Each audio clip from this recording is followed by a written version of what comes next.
is bipartisan support for comprehensive immigration reform. It would strengthen our economy. It would help with our security, and it would provide relief.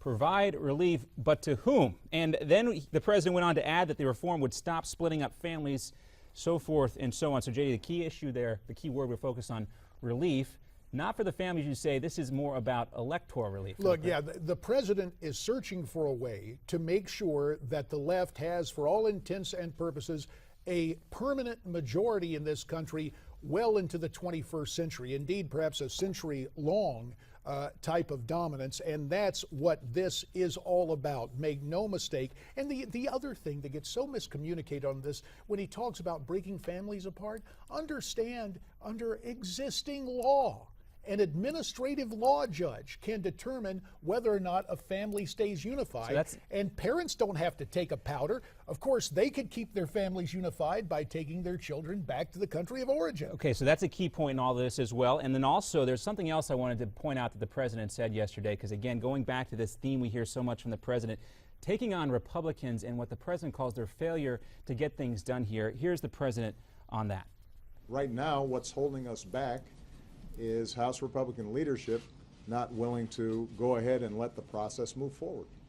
And so there you go, JD. And we hear Cantor, we hear Boehner saying different things here on immigration. Is Cantor really moving ahead of Boehner? Is this his end-around play? Not really. They're both, you take a look at Cantor and Boehner, they're both singing from the same sheet of music. It is bad news for the Tea Party and grassroots conservatives who put their trust in House Republicans in 2010. Will that be duplicated? I don't know, but I do know the guy we ought to talk to about this, Ira Mehlman, the media director for FAIR, the Federation for American Immigration Reform. Ira, it is so good to have you joining us via Skype.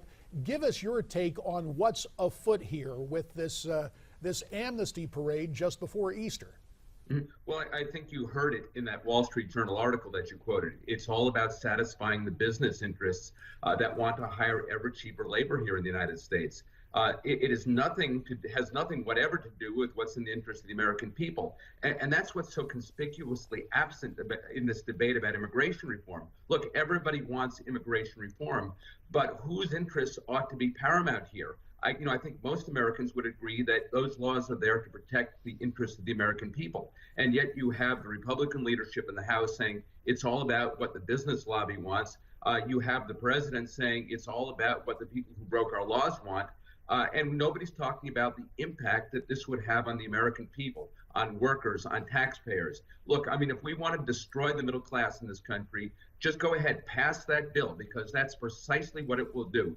You will have the wealth concentrated in the hands of a very few, and the rest of us will be scrambling to keep our heads above water, because there is no way that Americans are going to be able to retain their hold on the middle class if we simply flood the labor market with lots of new immigrants and grant amnesty to millions and millions of people who are here now illegally. And Ira, one of the traditional Democratic constituencies, big labor, the AFL-CIO, all in this with the Chamber of Commerce. Now, if the issue is jobs and the propagation of the middle class, its continued survival and prosperity, why on earth this unholy alliance between big labor and big business?